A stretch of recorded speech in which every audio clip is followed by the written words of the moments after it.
श्री शिवाय नमस्तुभ्याम हर हर महादेव जय महाकाल। कैसे हैं सब लोग। देखिए आज का जो ये वीडियो है ना आप सभी लोगों के लिए बहुत ही ज़्यादा खास और विशेष होने वाला है।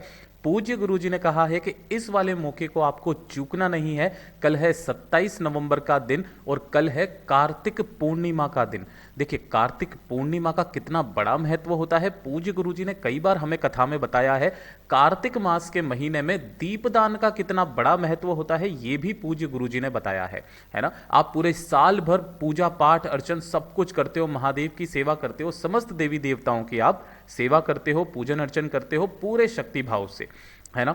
परंतु कार्तिक मास के महीने में 365 बाती का दीपदान का क्या महत्व है ये आज की इस वीडियो में जानेंगे। पूज्य गुरुजी ने कहा है कि आपने पूरे साल भर कोई उपाय, कोई व्रत, कोई अनुष्ठान किया ना किया, पूरे साल भर कोई पूजा की ना की, जिस व्यक्ति ने कार्तिक मास के महीने में 365 बाती का दीपदान पूरी नियम के साथ में कब, कहां, कितने दीपक कैसे बनाने हैं कर लिया तो उसे पूरे साल भर की पूजा का फल एक ही बार में एक झटके में मिल जाता है। उसकी जो भी मनोकामना होती है वो पूरी जरूर होती है।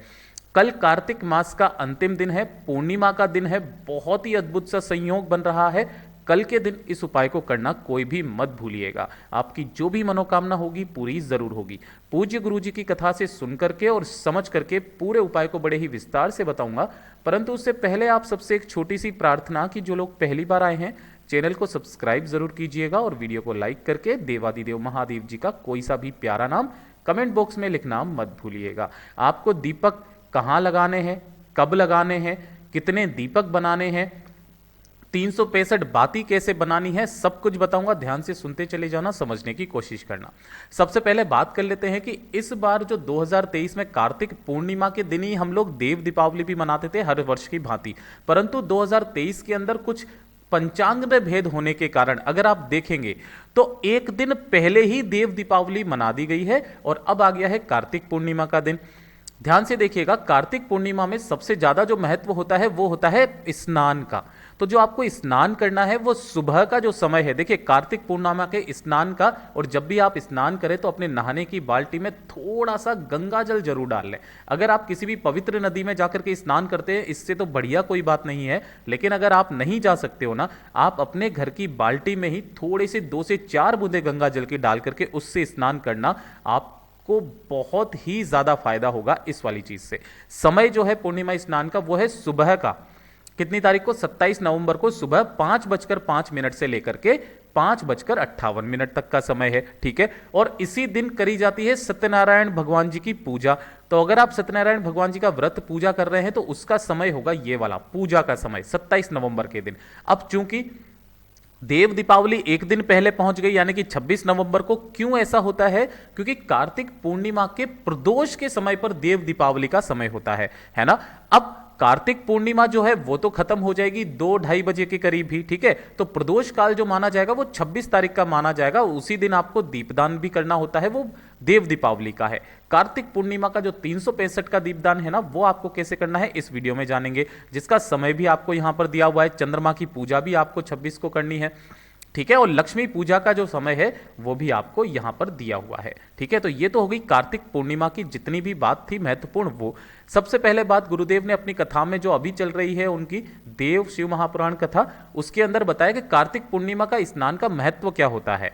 जब आप अपनी नहाने की बाल्टी में थोड़ा सा गंगा जल डाल करके स्नान करते हो तो ध्यान से देखिएगा, धार्मिक मान्यता के अनुसार कार्तिक पूर्णिमा पर गंगा नदी में स्नान करने से 1000 बार गंगा स्नान करने के समान फल मिलता है।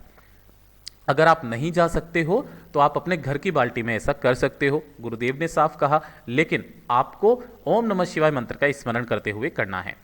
व्यक्ति के जन्मों के सारे पाप धुल जाते हैं, आरोग्य हो जाता है, जो भी बीमारियां होती है खत्म होती है, और इस दिन गंगा किनारे ही अन्न, धन, वस्त्र, गर्म कपड़े का दान करने से मां लक्ष्मी बहुत प्रसन्न होती है, सदैव आपके घर में वास करती है।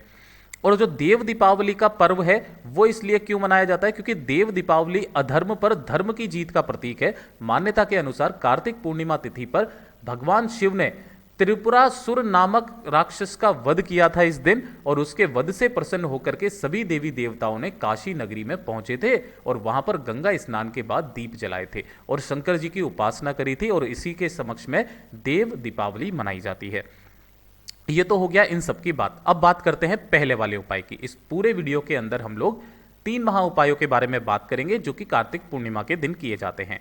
पहला वाला जो उपाय है ना, वो होगा 365 बाती के दीपदान का। देखिए, आपने पूरे साल भर कितनी भी पूजा करी हो, कुछ भी किया हुआ हो, आपको उनका फल कब प्रदान होता है कोई नहीं जानता, परंतु जो कार्तिक मास के महीने में सिर्फ एक बार, या तो आप उसकी एकादशी के दिन कर लो या किसी भी दिन कर लो, किसी भी विशेष तिथि पर, अगर आप पूरे कार्तिक मास के महीने में नहीं कर पाए ना, तो अंतिम दिन इस वाले उपाय को करना मत भूलिएगा। 365 बाती वाली दीपदान का आपके सारे उपायों का फल एक ही बार में आपको मिल जाएगा। पूरे साल भर की पूजा का फल एक ही बार में मिल जाएगा। इसके लिए आपको क्या करना है वो चीज ध्यान से सुनिएगा। इसके लिए आपको 365 बाती का दीपदान करना है। वो कैसे करोगे, ध्यान से सुनिए। आपको इस तरीके से लेना होगा, ये जो सूखा वाला नारियल होता है ना, ये ठीक है, सूखा वाला नारियल ले लिया। अब आपको इसको बीच में से यहां से काटना है। काट करके आप क्या कर लोगे, इसके 2 हिस्से बना लोगे। आप चाहो तो मिट्टी के दीपक ले लेना, लेकिन बाद में क्या होता है, मिट्टी के दीपक को विसर्जन भी करना होता है, ठीक है ना। अगर आप यहां पर इस तरीके से इस नारियल का ही दीपक बनाओगे तो ये उसी के साथ में जल जाता है, इसको विसर्जन की जरूरत नहीं होती है। इसीलिए मैंने आपको यहां पर सूखे वाले नारियल का क्रम बताया है। इस तरीके से बीच में से काट लेना, तो ये एक दीपक की आकृति ले लेगा। आपको इसका दीपक लगाना है, ठीक है। तो आपको इस तरीके से तो दीपक बना लेना है। अब 365 बाती कैसे बनाएंगे उसका क्रम देखिएगा। आपके घर में मोली होगी तो आप मोली लेना, उस मोली के अंदर कितने धागे हैं आप सबसे पहले उन धागों को गिनना, ठीक है। जैसे कि हमने जब यहां पर बनाया तो यहां पर हमारी मोली के अंदर जो एक धागा है ना, उसके अंदर 7 छोटे छोटे धागे हैं, ठीक है ना। जब आप 7 छोटे छोटे धागों को अपने हाथ में कुछ इस तरीके से लपेट लेना, ठीक है। आपके में 6 हो सकते हैं, किसी में 8 हो सकते हैं, तो आप गिन लीजिएगा। इस तरीके से जब आप लपेटेंगे तो लपेटने के पश्चात वो उसके डबल होते जाएंगे, ट्रिपल होते जाएंगे, ऐसे करके बढ़ते चले जाएंगे।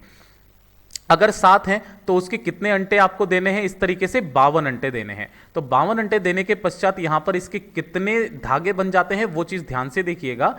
ये बन जाएंगे 7 दूनी 14, 4 और 7 पंजो 35, 1 36, 364 धागे आपके बन जाएंगे, ठीक है ना। और अलग से एक धागा और निकाल करके उसमें ऐड कर देना, ठीक है। तो हमने इसी तरीके से लपेट करके और इस तरीके से बना लिए, क्योंकि हमने बीच में से काट दिया तो एक साथ ही 2 के बन गए। ये हो गए 365 और हमने अलग से एक एक धागा और भी लगा दिया इसके अंदर, तो ये 365 बाती होगी, ठीक है ना। अब इसी के अंदर आपको क्या करना है, जो भी आपने वो दीपक बनाया है नारियल का या खोपरे का, उसके अंदर इस बत्ती को रखना है। उसके अंदर आपको डालना है घी। देखिए, अगर आप घी का नहीं बना सकते हो तो आप तिल के तेल का भी बना सकते हो। गुरुदेव ने कहा तिल के तेल का भी दीपक आप लगा सकते हैं। और इसी तरीके से आपको कितने दीपक तैयार करने हैं, 5 दीपक आपको तैयार करने हैं, ठीक है ना।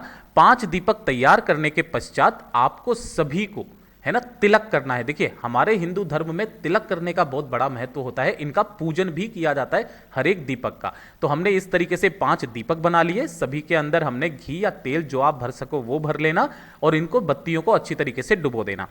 साथ ही साथ दीपक को ऐसे ही करके नहीं रखा जाता है, हमेशा उसके नीचे कोई आसन लगाया जाता है। तो हमने क्या किया है ना, एक कटोरी के अंदर रखा है और इस कटोरी के नीचे हमने थोड़े से फूल वगैरह या फिर कुछ भी अन्न है, एकादशी के दिन करते हैं तो हम चावल नहीं लेते हैं, कुछ भी तिल के दाने, हरे मूंग के दाने, कुछ भी आप ले लो और इसके नीचे आप लगा दो, ठीक है। पूजन हो गया, 5 दीपक तैयार हो गए।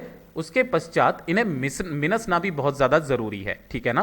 तो अपने हथेली में थोड़ा सा जल लेना और जल लेकर के चारों तरफ आपको मिनस देना है इस तरीके से, ठीक है। अब ये जो 5 दीपक तैयार हुए ना, इन सभी को आपको कार्तिक पूर्णिमा के दिन, कार्तिक मास के दिन है ना, जो अंतिम दिन बचा है, इन्हें सभी को जला करके 5 जगह पर आपको समर्पित करना होता है ना।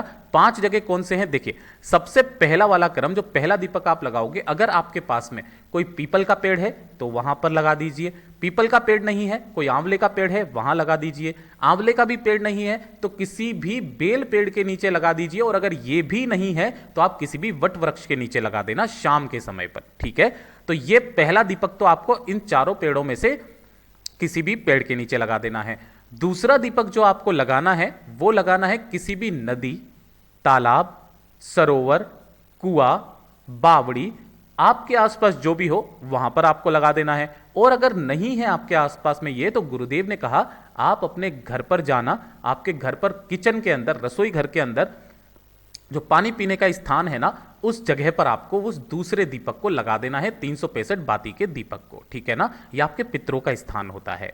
तीसरा जो दीपक आपको लगाना है वो लगाना है तुलसी जी के गमले के पास, ठीक है ना। यहां पर तीसरा दीपक आपको लगाना है। चौथा आपको लगाना है शिवालय में शिवलिंग की चौखट पर, आपको यहां पर लगा करके आना है, ठीक है ना, यहां पर लगा देना। और पांचवा दीपक आपको अपने घर पर लगाना है चौखट पर। अगर आपने घर की चौखट पर यहां पर कोई रंगोली वगैरह बनाई हुई है तो आप पांचवा दीपक यहां पर लगा देना। पूज्य गुरुजी ने कहा है जो भी व्यक्ति इन पांचों दीपकों को इस तरीके से बना करके लगा देता है ना, उसे पूरी साल भर की पूजा का फल एक ही झटके में, एक ही बार में मिल जाता है। उसकी सारी मनोकामनाएं, जिस कामना से वो करता है उसकी सारी मनोकामनाएं पूरी होती है। पूज्य गुरुजी का ये वाला उपाय बहुत ही ज्यादा खास और अद्भुत है, जरूर कीजिएगा कार्तिक पूर्णिमा के दिन। अब बात कर लेते हैं दूसरे वाले उपाय की, ठीक है। देखिए दूसरा वाला उपाय किन लोगों के लिए है, सभी के घरों में बच्चे बहुत होते हैं, है ना, और वो बच्चे जरूरत से ज्यादा मोबाइल देखते हैं, टीवी देखते हैं, पढ़ाई लिखाई भी करते हैं, तो उनके बहुत कम उम्र में ही क्या हो जाता है, चश्मा चढ़ जाता है, आंखें दर्द करने लग जाती है, आंखें खराब हो जाती है। या आपके परिवार में भी कोई बड़ा व्यक्ति भी है जिसकी आंखें खराब होने लगी है।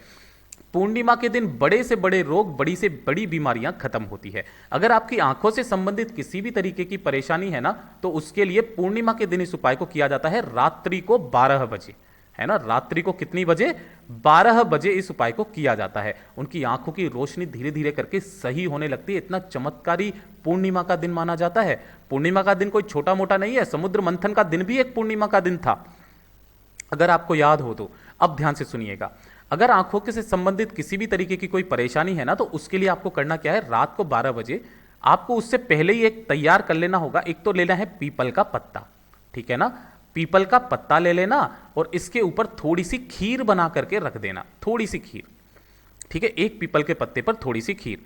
रात्रि को 12 बजे आपके परिवार का जो भी व्यक्ति जिसकी आंखों में समस्या है ना, ऊपर जाना और जो पूर्णिमा का चांद है ना, उस पूर्णिमा के चांद से 5 से 10 मिनट नैन मिलाना। कितने मिनट, 5 से 10 मिनट नैन मिलाना। और रात्रि के 12 बजे जो पीपल के पत्ते को जब आपने यहां पर रख दिया, चंद्रमा की रोशनी में ही रख देना। इस पर रखी हुई खीर चंद्रमा की रोशनी को देखते हुए उस बच्चे को खाने के लिए कह देना। जब वो बच्चा या कोई बड़ा बूढ़ा जिसकी आंखों में प्रॉब्लम है, चंद्रमा को देखते हुए चंद्रमौली महादेव जी का नाम लेकर के इस पीपल पर रखे हुए पत्ते को खा लेता है, सॉरी पीपल के पत्ते पर रखी हुई खीर को खा लेता है ना, धीरे धीरे करके उसकी आंखों की रोशनी सही होने लगती है। पूज्य गुरु जी का बहुत अद्भुत और अचूक उपाय है, जरूर कीजिएगा।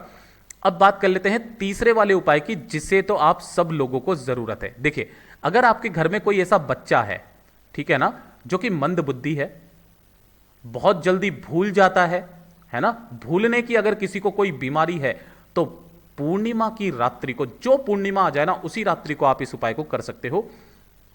भूल मत जाना, जो भी पढ़ोगे ना 50 साल तक याद रहेगा, 50 साल के बाद तक याद रहेगा। इतनी अद्भुत मेमोरी हो जाती है, बुद्धिमान हो जाता है, होशियार हो जाता है। बहुत अद्भुत उपाय है। अगर कोई मंद बुद्धि बच्चा होता है ना, 2 पूर्णिमा करके देख लीजिएगा, उसकी मंद बुद्धिता खत्म हो जाती है, याद करने की क्षमता एक बार में बढ़ जाती है।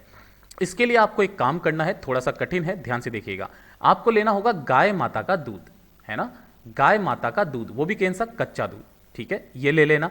ध्यान से देखना, इस दूध को लेने का भी एक क्रम है। गुरुदेव ने बताया कि जब भी आप इस दूध को लें तो ये चीज निश्चित कर लें कि ये वाला जो दूध होना चाहिए ना, गाय के आगे के थन का दूध होना चाहिए। आगे वाले जो स्तन होते हैं इसका दूध होना चाहिए, केवल पीछे वाले का नहीं, ठीक है, आगे वाले इन दोनों के स्तन का दूध होना चाहिए वो। तो आप अगर कोशिश कर सकें तो इस दूध को मंगा लेना, और मंगाने के पश्चात इसी दूध का कुछ ना कुछ मिष्ठान आपको बनाना है, कुछ भी मीठा, मिठाई बना सके तो ठीक, अगर नहीं बना सकते हो इसी दूध को गर्म करके चीनी डाल करके इसका कुछ भी मीठा बना लेना, ठीक है ना। और रात्रि को 12 बजे उस बच्चे को ऊपर ले जा करके या फिर पूर्णिमा के चंद्रमा की रोशनी में आपको यहां पर रखना है। चंद्रमौली महादेव जी के नाम से अपनी कामना कह करके उस बच्चे को उस दूध को या उस दूध से बनी हुई जो भी मिठाई वगैरह, खीर वगैरह जो आपने बनाई है ना, उस बच्चे को खिला देना। 2 पूर्णिमा करके देख लेना, वो इतना होशियार होगा, आपने सोचा नहीं होगा, 50 साल तक का उसे याद रहेगा। इतना अद्भुत और अचूक उपाय है ये, मैंने खुद ने अपने परिवार के लिए किया था, इसका फायदा है तभी मैं आपको बता रहा हूं। पूज्य गुरु जी ने जैसा अपनी कथाओं में बताया वैसा आसान भाषा में आपको बताने का संपूर्ण प्रयास किया। वीडियो अगर पसंद आया हो तो लाइक जरूर करना, साथ ही साथ चैनल को सब्सक्राइब जरूर कीजिएगा। मैं आपसे मिलता हूं अगले वीडियो में, तब तक के लिए ओम नमः शिवाय, जय महाकाल। और साथ ही साथ एक चीज और बोलूंगा, अगर आप पूर्णिमा के रात के चंद्रमा के लिए ये उपाय को कर रहे हैं ना, तो 26 तारीख की रात्रि को करना आपके लिए सबसे ज्यादा उचित रहेगा। ठीक है, मिलते हैं अगले वीडियो में। ओम नमः शिवाय।